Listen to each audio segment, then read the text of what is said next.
Well, maybe no surprise, but I did vote for the PFOS idea from the Environmental Division of the Netherlands.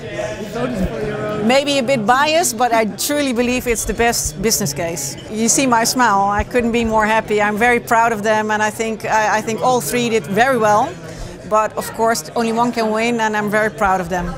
Well, we're already working on helping them make sure that they get a platform to make sure that all our clients know about this. And today was very special in that case, because now we have this international platform, so not only our Dutch clients know about it, but our international clients can be introduced. So I think nothing stands in the way from a big success.